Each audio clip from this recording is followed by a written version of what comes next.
Galactic Journey, December 2nd, 1958. Less is more. Rocket clusters in science fiction. Science advances rapidly, and with it our visions of the future. People have been dreaming about traveling to outer space for thousands of years, and their dreams have necessarily been based on extrapolations of the time. For instance, when Daedalus and Icarus made their flights, they used bird-like wings. What else was there? When Jules Verne wrote about a trip to the moon, a giant cannon was the propulsion. Then the rocket came along, and that became the vehicle of choice for space jaunts. Yet the portrayal of rockets in science fiction even just a few years ago differs dramatically from how they ended up actually being used for space travel. One crucial development changed the whole game in the span of just 5 years. 2 books in my library illustrate what I'm talking about. In 1953, Geoffrey Lloyd Castle wrote Satellite E1, and Murray Leinster wrote Space Tug, both near-future tales of space stations. In the beginnings of both books, our heroes are blasted into orbit with the use of rockets. Lots of rockets. Castle's booster is 150 feet tall and has 50 rocket engines. Leinster's is even more creative. Dozens of independent jet engines propel the rocket assembly to about 12 miles up and then detach, whereupon solid rockets fire and subsequently detach. Finally, the rocket's own engines, presumably liquid fuel, ignite to finish the journey. Both of these stories are products of their era. Until 1953, rockets were pretty small affairs. In the 30s, they were strictly hobbyist stuff.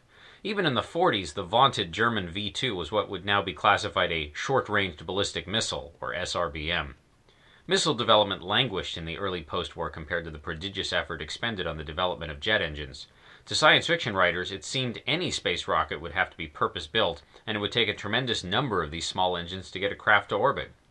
That's why most predictions saw humanity reaching the moon around the end of the century. Clarke was particularly visionary in Childhood's End when he wrote about a manned lunar mission as early as 1975 using atomic rockets.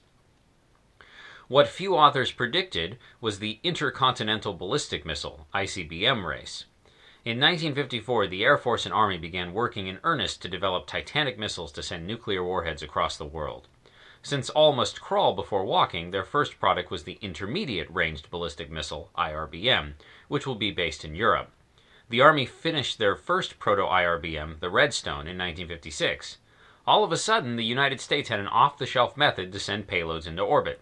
With the completion of the Thor and Jupiter IRBMs in 1957, as well as the Navy's Vanguard, not a military vehicle but based on the earlier Viking, in turn based on the V-2, America suddenly had a stable of boosters. That year, the Soviet Union launched Sputnik.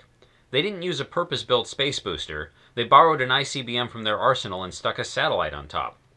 We know it was an ICBM for 2 reasons. The Soviets had, just a few months before, announced that they'd built and tested an ICBM. And Sputnik 3, which used the same launcher as Sputniks 1 and 2, presumably, weighed 1.5 tons, so an ICBM-class booster was needed to loft it. We don't know how many individual rockets made up the Soviet booster, but the Redstone, Thor, and Jupiter used just one. Of course, it's more efficient to send multi-staged rockets into orbit, so the Juno 1 that launched the first Explorer actually had 14 engines, the one on the Redstone and the 13 solid-fueled Sargents on top.